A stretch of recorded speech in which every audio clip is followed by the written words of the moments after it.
गीता हिंदू धर्म के पवित्र ग्रंथों में से एक है। महाभारत के अनुसार कुरुक्षेत्र युद्ध में श्री कृष्ण ने गीता का संदेश अर्जुन को सुनाया था। भगवद का अर्थ है भगवान और गीता का अर्थ है गीत, इसलिए भगवद गीता का मतलब है भगवान का गाया हुआ गीत। मानव जीवन की कई समस्याओं और सवालों के जवाब भगवद गीता में मौजूद हैं। इसे मानव जीवन का मार्गदर्शन करने वाला ग्रंथ माना जाता है। इसमें एकेश्वरवाद, कर्म योग, ज्ञान योग, भक्ति योग का बहुत ही सुंदर तरीके से वर्णन किया गया है। कुरुक्षेत्र में श्री कृष्ण ने अर्जुन को गीता के जो उपदेश दिए थे वो आज भी लोगों की समस्याओं को दूर करने और जीवन के प्रति उनके नजरिए को बदलने में मदद कर सकते हैं। जगत के पालनहार भगवान विष्णु के 8वें अवतार श्री कृष्ण ने महाभारत के युद्ध में गीता के जो उपदेश दिए थे उन्हें आपको जानना चाहिए और उस पर अमल करना चाहिए। श्री कृष्ण कहते हैं जो हमेशा शंका मन में रखते हैं उन्हें इस संसार में कहीं भी चैन नहीं मिलता है। अगर हम फल की आशा में कार्य करेंगे तो ना हम सफल होंगे और ना ही अपने लक्ष्य तक पहुंच पाएंगे। जो अपनी सोच को नियंत्रित नहीं रख पाते हैं उनकी सोच उन्हीं की दुश्मन बन जाती है। जीवन में कभी भी क्रोध ना करें क्योंकि यह आपके जीवन के विध्वंस का कारण बन सकता है। पृथ्वी पर जिस तरह मौसम में परिवर्तन आता है उसी प्रकार जीवन में भी सुख दुख आता जाता रहता है। जो चीज हमारे हाथ में नहीं है उसके विषय में चिंता करके कोई फायदा नहीं। मनुष्य अपने विचारों से बनता है क्योंकि जैसा वो सोचता है वैसा ही वो बन जाता है।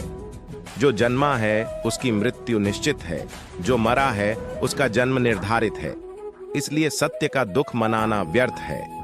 लक्ष्य को पाने के लिए दिन रात मेहनत करने वाले लोग रास्ते में आने वाले सभी संकटों को पार कर जाते हैं। सदैव संदेह करने वाले व्यक्ति के लिए प्रसन्नता न इस लोक में है न ही कहीं और। क्रोध से भ्रम पैदा होता है, भ्रम से बुद्धि व्यग्र होती है। जब बुद्धि व्यग्र होती है तब तर्क नष्ट हो जाता है। जब तर्क नष्ट होता है तब व्यक्ति का पतन हो जाता है। मन की गतिविधियों, होश, श्वास और भावनाओं के माध्यम से भगवान की शक्ति सदा तुम्हारे साथ है और लगातार तुम्हें बस एक साधन की तरह प्रयोग करके सभी कार्य कर रही है। ज्ञानी व्यक्ति ज्ञान और कर्म को एक रूप में देखता है, वही सही मायने में देखता है। जो मन को नियंत्रित नहीं करते उनके लिए वह शत्रु के समान कार्य करता है। अपने अनिवार्य कार्य करो क्योंकि वास्तव में कार्य करना निष्क्रियता से बेहतर है। आत्मज्ञान की तलवार से काटकर अपने हृदय से अज्ञान के संदेह को अलग कर दो। अनुशासित रहो। मनुष्य अपने विश्वास से निर्मित होता है। जैसा वो विश्वास करता है वैसा वो बन जाता है। नरक के 3 द्वार हैं, वासना, क्रोध और लालच। इस जीवन में ना कुछ खोता है ना व्यर्थ होता है। मन अशांत है और उसे नियंत्रित करना कठिन है, लेकिन अभ्यास से इसे वश में किया जा सकता है। लोग आपके अपमान के बारे में हमेशा बात करेंगे। सम्मानित व्यक्ति के लिए अपमान मृत्यु से भी बदतर है। प्रबुद्ध व्यक्ति के लिए गंदगी का ढेर, पत्थर और सोना सभी समान है। निर्माण केवल पहले से मौजूद चीजों का प्रक्षेपण है। व्यक्ति जो चाहे बन सकता है यदि वह विश्वास के साथ इच्छित वस्तु पर लगातार चिंतन करे। उससे मत डरो जो वास्तविक नहीं है। न कभी था न कभी होगा। जो वास्तविक है वो हमेशा था और उसे कभी नष्ट नहीं किया जा सकता। ज्ञानी व्यक्ति को कर्म के प्रतिफल की अपेक्षा कर रहे अज्ञानी व्यक्ति के दिमाग को अस्थिर नहीं करना चाहिए। हर व्यक्ति का विश्वास उसकी प्रकृति के अनुसार होता है। जन्म लेने वाले के लिए मृत्यु उतनी ही निश्चित है जितना कि मृत होने वाले के लिए जन्म लेना। इसलिए जो अपरिहार्य है उस पर शोक मत करो। अप्राकृतिक कर्म बहुत तनाव पैदा करता है। सभी अच्छे काम छोड़कर बस भगवान में पूर्ण रूप से समर्पित हो जाओ। मैं तुम्हें सभी पापों से मुक्त कर दूंगा। शोक मत करो। किसी और का काम पूर्णता से करने से कहीं अच्छा है कि अपना काम करें, भले ही उसे अपूर्णता से करना पड़े। मैं उन्हें ज्ञान देता हूं जो सदा मुझसे जुड़े रहते हैं और जो मुझसे प्रेम करते हैं। मैं सभी प्राणियों को समान रूप से देखता हूं। ना कोई मुझे कम प्रिय है ना अधिक, लेकिन जो मेरी प्रेम पूर्वक आराधना करते हैं वो मेरे भीतर रहते हैं और मैं उनके जीवन में आता हूं। प्रबुद्ध व्यक्ति सिवाय ईश्वर के किसी और पर निर्भर नहीं करता। मेरी कृपा से कोई सभी कर्तव्यों का निर्वाह करते हुए भी बस मेरी शरण में आकर अनंत अविनाशी निवास को प्राप्त करता है। हे अर्जुन, केवल भाग्यशाली योद्धा ही ऐसा युद्ध लड़ने का अवसर पाते हैं जो स्वर्ग के द्वार के समान है। भगवान प्रत्येक वस्तु में है और सबके ऊपर भी। बुद्धिमान व्यक्ति कामुक सुख में आनंद नहीं लेता। आपके सार्वलौकिक रूप का मुझे न प्रारंभ, न मध्य, न अंत दिखाई दे रहा है। जो कार्य में निष्क्रियता और निष्क्रियता में कार्य देखता है, वह एक बुद्धिमान व्यक्ति है। मैं धरती की मधुर सुगंध हूं, मैं अग्नि की ऊष्मा हूं, सभी जीवित प्राणियों का जीवन और सन्यासियों का आत्मसंयम हूं। तुम उसके लिए शोक करते हो जो शोक करने के योग्य नहीं है, और फिर भी ज्ञान की बातें करते हो। बुद्धिमान व्यक्ति ना जीवित और ना ही मृत व्यक्ति के लिए शोक करते हैं।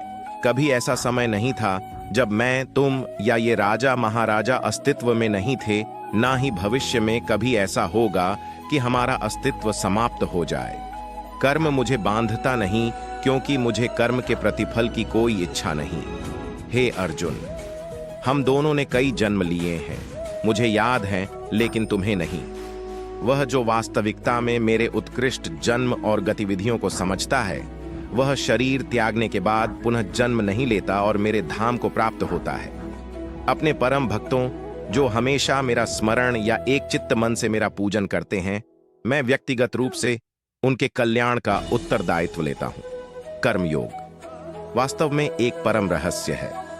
कर्म उसे नहीं बांधता जिसने काम का त्याग कर दिया है।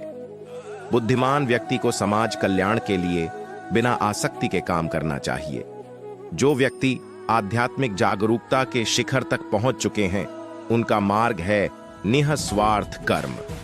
जो भगवान के साथ संयोजित हो चुके हैं, उनका मार्ग है स्थिरता और शांति। यद्यपि मैं इस तंत्र का रचयिता हूं, लेकिन सभी को यह ज्ञात होना चाहिए कि मैं कुछ नहीं करता और मैं अनंत हूं। जब वे अपने कार्य में आनंद खोज लेते हैं, तब वे पूर्णता प्राप्त करते हैं। वह जो सभी इच्छाएं त्याग देता है और मैं और मेरा की लालसा और भावना से मुक्त हो जाता है, उसे शांति प्राप्त होती है। मेरे लिए ना कोई घृणित है ना प्रिय, किंतु जो व्यक्ति भक्ति के साथ मेरी पूजा करते हैं, वो मेरे साथ हैं और मैं भी उनके साथ हूं। जो इस लोक में अपने काम की सफलता की कामना रखते हैं, वे देवताओं का पूजन करें।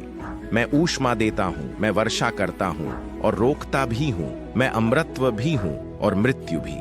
बुरे कर्म करने वाले, सबसे नीच व्यक्ति जो राक्षसी प्रवृत्तियों से जुड़े हुए हैं और जिनकी बुद्धि माया ने हर ली है, वो मेरी पूजा या मुझे पाने का प्रयास नहीं करते।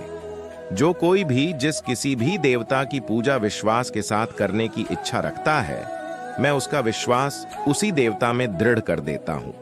हे अर्जुन, मैं भूत, वर्तमान और भविष्य के सभी प्राणियों को जानता हूं, किंतु वास्तविकता में कोई मुझे नहीं जानता।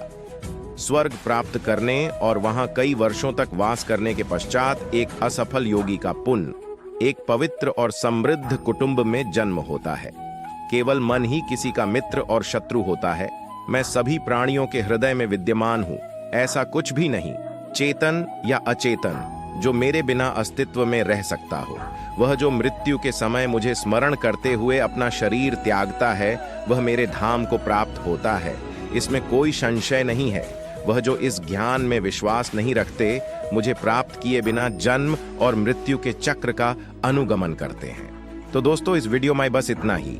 अगर आपको ये वीडियो पसंद आई तो हमारे चैनल को सब्सक्राइब करें और कमेंट में जय श्री कृष्ण अवश्य लिखें। धन्यवाद।